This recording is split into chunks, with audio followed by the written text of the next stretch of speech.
স্বামীর প্রতি স্ত্রীর ৫ নম্বর অধিকার হলো স্ত্রীদেরকে দিন শিক্ষা দিতে হবে, যে শিক্ষার মাধ্যমে একজন স্ত্রী সে দুনিয়া এবং আখিরাতে সফলতার কামিয়াবি অর্জন করতে পারে, এরকম তাকে শিক্ষা দিতে হবে। অর্থাৎ কোরআন এবং হাদিসের শিক্ষা দিতে হবে। মহিলাদেরকে ইসলাম যে অধিকার দিয়েছে, পৃথিবীর কোন ধর্ম কোন জাতি সেই অধিকার দিতে পারে নাই। ইসলাম সর্বোচ্চ অধিকার দিয়েছে। বলবো কি অধিকার দিয়েছে? বলেন। একজন নারীকে জন্মের পর থেকে একজন নারীকে পুরো ভরণ পোষণ দিবে তার বাবা, এটা তার বাবার জন্য ফরজ বিবাহ আগ পর্যন্ত। ভালো করে মাসলা বুঝে রাখেন। অনেকের ঘরে বয়স্ক মেয়ে থাকে, পড়াশোনা করে বিবাহ হয় না, মা বাবার গালমন্দ করে। আমি নিজে শুনেছি, কি বাবা তোর কপাল পোড়া, তোর তো বিয়েই হয় না। নাউজুবিল্লাহ, নাউজুবিল্লাহ।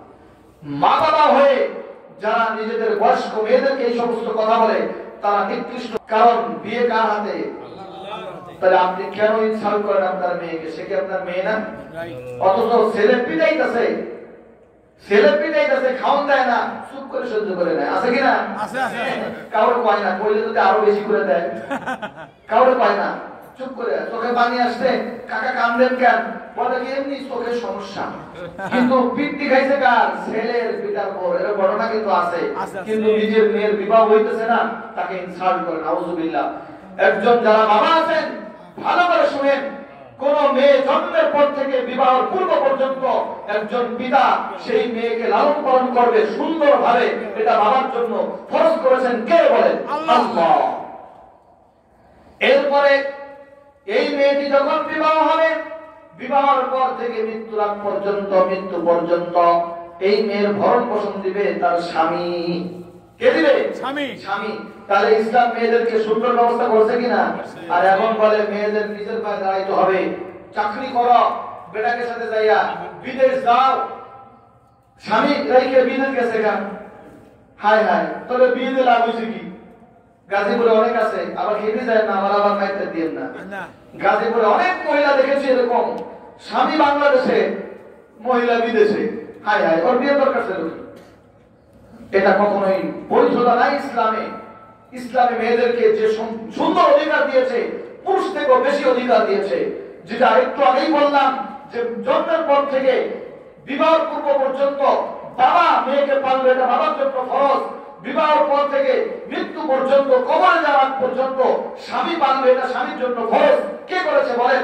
আল্লাহ। কিন্তু মহিলাদেরকে কেন চাকরি করাবেন আপনি? পণ্ডিত কোথা থেকে আপনি আসলেন? এই পণ্ডিতই কই পাইলেন? এই জন্য তো দেখা যায় স্বামী বাজার করতে যায়, বাজারে দেখে ওয়াইফ কলিগ লয়ে ঘুরতেছে। কি লইয়া? কলিগ লয়ে ঘুরে। বাসায় এসে কান্দে, স্বামী বাসায় এসে কান্দে, হাই হাই ওর সাথে আরেকজন দেখলাম। এটা কার কারণে হয়েছে? এই কুলাঙ্গার স্বামীর কারণে। বেটা তোকে আল্লাহ ফরজ করেছে তার ভরণ পোষণ দেওয়া, তুই তাকে দিয়ে কেন কাজ করাইবি? তাকে দিয়ে কেন চাকরি করাইবি? হারাম কাজ, দায়ুস।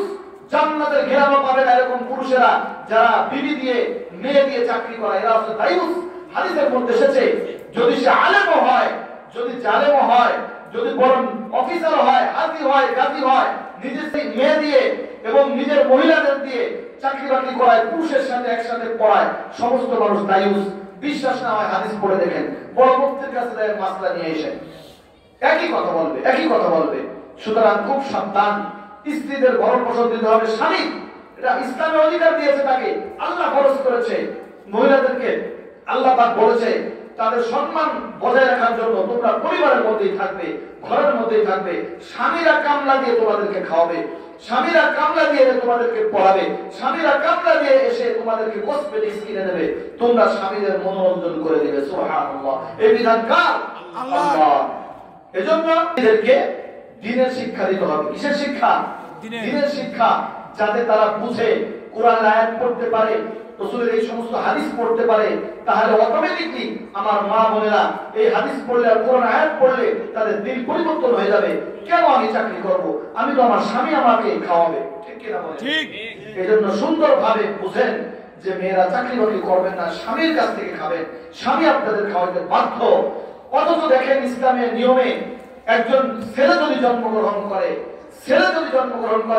ছেলেকে মা বাবা দায়িত্ব হলো বালেগ হওয়ার আগ পর্যন্ত, বালেগ হওয়া পর্যন্ত ভরণ পোষণ দিবে, এটা বাবার জন্য ফরজ। বালেগ হইতে লাগে 14 থেকে 15 বছর। 15 বছর পরে যদি কোন ছেলে দাবি করে বাপ্পার কাছে আমাকে এই খরচ দিতে হবে, আমাকে সেই খরচ দিতে হবে, তখন যদি মা বাপ অস্বীকার করে, কিয়ামতের দিন আব্বা আমাকে কেউ আটকাইতে পারবে না। কারণ আল্লাহ তাআলা বলে দিয়েছেন বালেগ হওয়া পর্যন্ত বিধান হলো ছেলেরা বাপের খরচে চলতে পারবে। বালেগ হয়ে গেলে সেই ছেলে বাপের কাছে কোনো দাবি করতে পারবে না। তখন সে তার শিক্ষা দিয়ে হোক, কামলা দিয়ে হোক, চাকরি করে হোক, তার ভরণ পোষণ তাকেই বুঝাইতে হবে। তাহলে বোঝেন যে ইসলাম নারীদেরকে সমান অধিকার না আরো বড় অধিকার দিয়েছে কিনা বলেন। একটা পুরুষ জন্ম হলে, একটা পুরুষ ছেলে জন্ম হইলে সে 15 বছর মা বাবার হোটেলে খাইতে পারে, ঠিক কিনা? আর একজন নারী জন্মগ্রহণ করলে বিবাহ আগ পর্যন্ত বাবার হোটেলে খাবে, এরপরে বিবাহের পরে স্বামীর হোটেলে, ঠিক কিনা বলেন? তাহলে কার অধিকার বাড়িয়ে দেওয়া হলো, কাকে সম্মান করা হলো ইসলামে? একজন মেয়েকে, ঠিক কিনা বলেন? কিন্তু মা জাতিরা আজকে এই বিধানটা ভুলে গেছে, তারা জানে না। যার কারণে অনেক মা বোনেরা গার্মেন্টসে চাকরি করে, অনেক মা বোনেরা এদিক সেদিক পুরুষের সাথে চাকরি করে, এগুলো সম্পূর্ণ হারাম। তাদেরকে আমি আন্তরিকভাবে বলবো, মা বোনেরা পরকাল রয়েছে, আল্লাহর সামনে হিসাব দিতে হবে। এই সমস্ত চাকরি বাকরি দরকার নাই, স্বামীর উপর হন। আর যদি স্বামী না থাকে, সমস্যা থাকে, তাহলে অবশ্যই আপনি অন্য সিস্টেমে, সেই সিস্টেম কি আপনি হালাল পন্থায় ইনকাম করবেন, পর্দা সহকারে। আপনি বাসাবাড়ির মধ্যে কাজ করেন, আপনি ছোট ছোট ছেলে মেয়েদেরকে প্রাইভেট পড়ান, অঙ্ক, ইংলিশ হোক, আরবি হোক, আপনি কাঁথা সেলাই করে ইনকাম করেন। সমস্যা কোথায়? সমস্যা আছে। আপনি তো অফিসে যায় মুছবেন, অফিসে একটা কাজ করবেন, ওই কাজটা আপনি ঘরে করেন, আপনার ইজ্জত আব্রুর সম্মানকে আপনি বজায় রাখেন, ইসলামী শরীয়ত মানেন। দুনিয়ায় কয় বছর বাঁচবেন? আমি কয় বছর বাঁচবো, আপনি কয় বছর বাঁচবেন? কিন্তু পরকালে জীবন শুরু আছে, শেষ নাই। সেখানে গিয়ে আপনি আল্লাহর সামনে দাঁড়ায় কি হিসাবটাই দিবেন, ঠিক কিনা বলেন? এজন্য মা বোনদের বলবো, আর বাবারা যারা আছেন, পুরুষেরা যারা আছেন, খুব সুন্দর ভাবে স্ত্রীদেরকে দ্বীনের শিক্ষা দিয়ে তাদেরকে বুঝাইবেন, দ্বীনের শিক্ষা দিবেন, স্ত্রীকে নামাজ পড়তে উৎসাহ করবেন, নামাজের মাসালা শিখাইবেন। এটা আপনার দায়িত্ব। দেখেন শিক্ষার ক্ষেত্রেও আল্লাহ তাআলা নারীদেরকে কত সুন্দর ব্যবস্থা রাখছে। নারীদেরকে সবচেয়ে উচ্চ মর্যাদা দান করেছেন আল্লাহ পাক, যে বাবা শিখাবে, বাবার পরে স্বামী শিখাবে, ঠিক কিনা? আলেম ওলামারা বুঝবে মাসালা, যে বিবাহের আগে বাবা শিখাবে মেয়েকে দ্বীনের শিক্ষা। কে শিখাবে? বাবার দায়িত্ব। স্বামীর ঘরে গেলে স্বামীর দায়িত্ব, ঠিক কিনা বলেন? ঠিক। বিয়ের পরে জামাইরে বেশি পড়ায় না, জামাইরে পড়ায় দুই একজন কন্ট্যাক্ট করে, যে জামাই মেডিকেলে পড়ে, মেয়ে বিয়ে করাইছে, মাসে মাসে 10,000 টাকা দেয়, অসুবিধা কি? এরকম দুই একজন আছে, অধিকাংশ লোক দেয় না। কিন্তু স্বামীদেরকে এই দায়িত্ব আল্লাহ দিয়েছে, অবশ্যই তোমার স্ত্রীকে তোমাকে দ্বীনের শিক্ষা দিতে হবে। এটা তোমার উপর কি? স্ত্রীর হক। এটা হলো কয় নম্বর হক? 5 নম্বর।